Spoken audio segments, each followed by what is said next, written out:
What's up, y'all? It's your boy Charles Berg with the beautiful Classy Lady Sparkle. and the Sizzle is on vacation right now. But you know what? I said, why don't you just try to call in? In the sun. She all Yeah, I having know, right? vacay time. You know what I'm saying? So hopefully, the Sizzle will be calling in a minute. But before we go into anything, I gotta ask. What's up, Spark? How was your day? You know me. Sizzle ain't here to talk about her terrible Tuesday. I had a good day. But I wanted to tell everybody, over the weekend, I binged on Luther with Idris Elba. Y'all got to check that out. The series, I know I'm a little late, but I couldn't move off of my bed watching it. It's a good Netflix watch. Yes. You know what? I was going to actually take a look at that. You know It's what I'm saying? good. But you know what? Idris is in the news a little bit, too. The 007. Yeah, Yes. man. Why they got to be hating on my mans, though? Man, the first black man to play him, right? Man, they hating on. They don't want him to do it. He got it. He already doing it. They don't want him to do it. He man. got the accent. He got the look. He No gonna doubt. do it. Yeah. What about you? How was your Tuesday? Ah, man.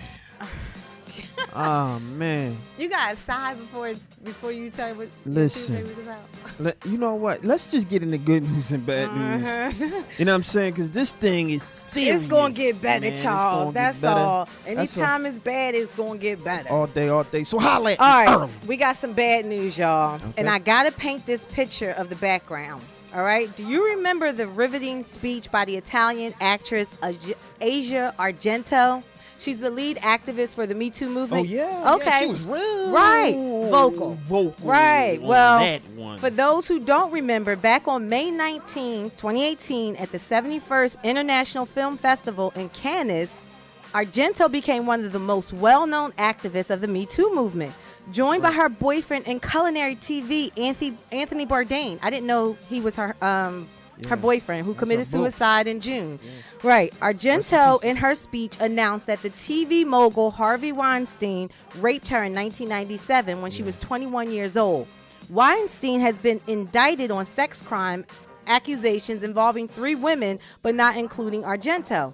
In a surprising turn of events this week, the Italian actress is now being accused of sexual assault allegations herself. Yo, that is crazy. Unbelievable.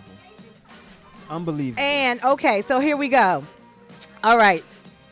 The person who's alleging this for her is Jimmy Bennett.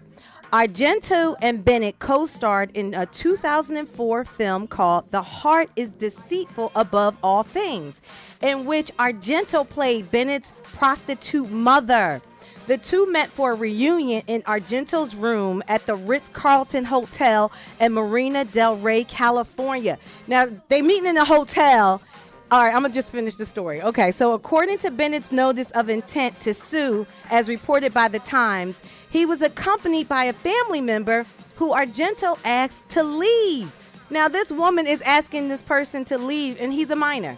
She gave Bennett alcohol and showed him notes that she had written to him on hotel stationery. She kissed him, performed sexual acts on him, and the two had intercourse, the document said. Now, all of this is alleged, but this is what the article wrote. There were also photographs of the alleged act, which deemed authentic. Bennett, now 22, was 17 at the time of the act. Argento, now 42, was 37 at the time. In the state of California, the legal age of consent is 18. And also, this makes her look even worse. You think? Argento has reportedly paid Bennett $380,000 in hush money. What? The actress responded earlier today. For her first response, she says, "I'm deeply shocked and hurt by having read the news. This is absolutely false," her statement opened. "I never had sexual relations with Jimmy Bennett." It reminds me of Clinton when he said, "I didn't have sexual relations right? with that."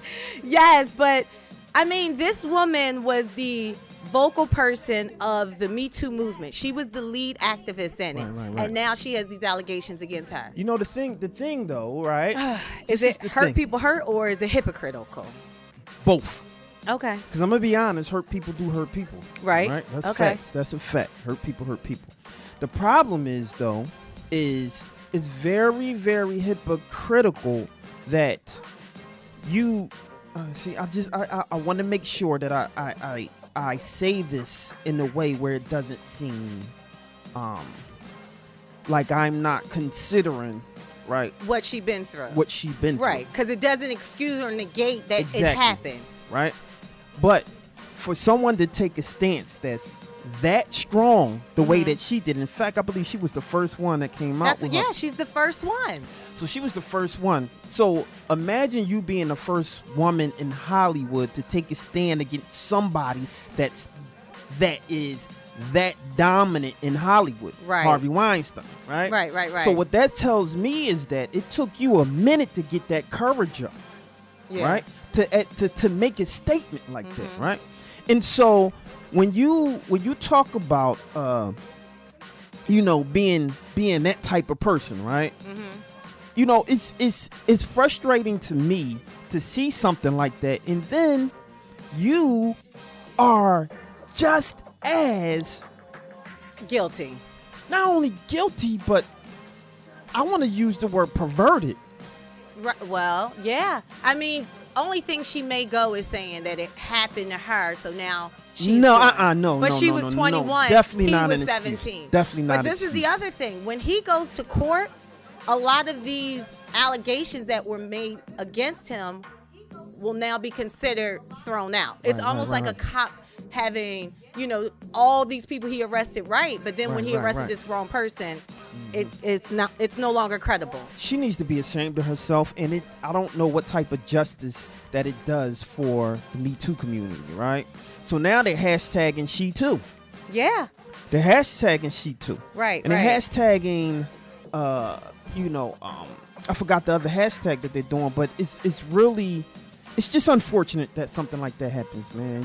Especially when it's targeted to boys, because not negating the girls, but boys tend to not say anything based on the perception that masculinity. Yeah, I don't even want to say that because the girls don't say anything because of fear also, you know what I'm saying? And so I don't want to say, I'm gonna just say that it's just bad all the way around, but she needs to be ashamed of herself and held accountable. Not only that she did something with him, she pretty much raised him. Yeah, he was 8 years old. Right, that's perverted to me. That's why I use the word. And they had perverted. a mother-son relationship. It's pictures with him and her together. It's just crazy, man. It's sad. It really is. So that was your bad news. Hold on, before we go into the good news, do we have the Sizzle on? Sizzle, are you on? I'm here. Oh, Sizzle is here in the building. What's going on, Sizzle? The whole A-team is here. Yeah, no doubt. So we had the Sizzle. She on vacation real quick. We about to go into good news. So I guess that is good news for the Sizzle. She on vacation. Right. Getting the tan. And all that good old stuff. Getting tan. No doubt. So we got Sparkle going into good news and bad news. She's about to go into good news. So go ahead, Spark, holla. All right. Well, the good news is many big companies don't care what chemicals they put in products, especially if it doesn't go through the FDA. But that may change after this. And thanks to DeWayne Johnson, and I'm not talking about The Rock. DeWayne Johnson is a 46-year-old California resident and former school groundskeeper. Mr. Johnson sued the agricultural giant Monsanto, also known as the weed Roundup for your grass.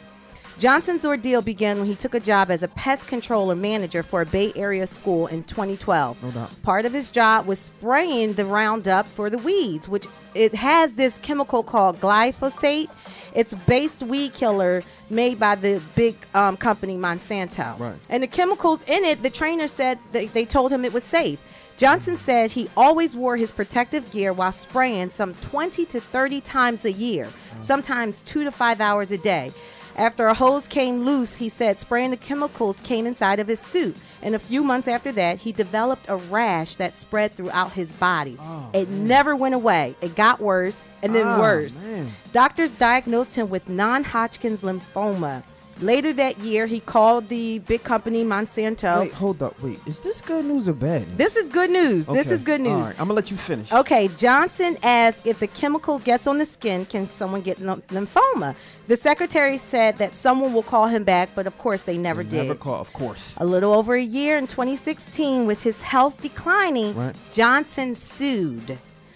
The jury stunned the world with a $289 million verdict against Monsanto. So the weed Roundup people is paying them $289 million. Finding the company failed to ward Johnson and other consumers of the cancer risk. So there's about 5,000 people who are now in line who have claims against this same product. Monsanto, the weed Roundup, promises to appeal. Johnson said he may not live to see the final outcome of his lawsuit, but he said knowing the end is near has allowed him to pass on the lessons of life to his 2 sons. Wow. So that's good news. Because you don't win those kind of cases against those type of people. Like the woman who, I think she was using Johnson's baby powder and got cervical cancer. Right. Did you guys hear about that? Yeah, they won. Oh, they won too? Yeah, it was shower to shower. Okay. Or Baby Johnson, whatever. But yeah, the cancer was in the powder, the talc. Oh, man. Yeah. She was ovarian cancer, I think she was diagnosed with. So they still have that? No, they stopped. If they're selling the same Johnson product, and Johnson baby powder? Or I think it was shower to shower. Shower to shower is a different company. Yeah, it was. I was about to say they still sell that over the jump. But they took the chemical that they used, that was the active chemical that that caused it, and removed it from the talc powder. Like they took the cocaine out of Coca-Cola. Right. Yeah, they get real talk. You know what I mean? Yeah. So that's your good news, bad news. Good news that he won. No doubt. So yeah. Interesting. You know what? These chemical companies, and hold up, so is it reversible? So he has non-Hodgkin's is systematic, so you can't get rid of it. You can go through remission and it be dormant, but it doesn't go away. And that was going to be my question, like how's his health now? It said it's declining, and he may not live to see what the outcome is because the company is going to appeal the case. But he knows that at least he showed his sons, don't give up, when somebody does you wrong. Unbelievable. Yeah. But for the jury to say it's in his favor, it's hard to get that appeal to overturn the evidence that was presented. Wow. Unbelievable.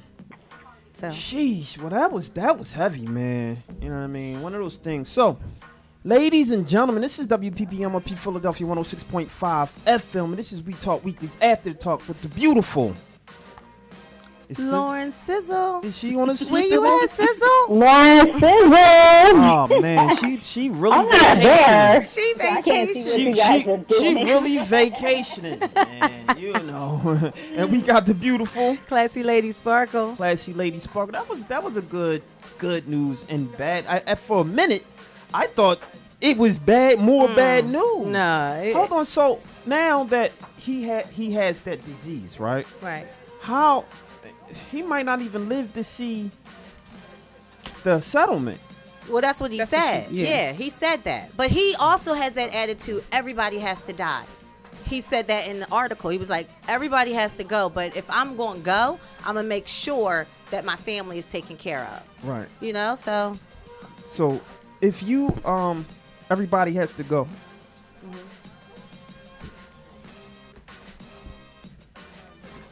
Everybody has to go. So, man, that's a shame, man. I hope this brother, recovers, man. I hope this brother recovers, and I hope it's not too much of a decline. And we hope they stop using cancer chemicals in stuff you can go to Home Depot and buy. And this is also the same chemical they had in Cheerios, they had in your cereal. It's just that it's not the same amount, and he's done this, excessively for hours, 20, 30 times a year, he said. So it's the same chemical found in Cheerios and different types of cereal. Yeah. Yeah. So be mindful what you eat. Wow. All right. So I don't want y'all to go nowhere. We'll be right back after this, y'all.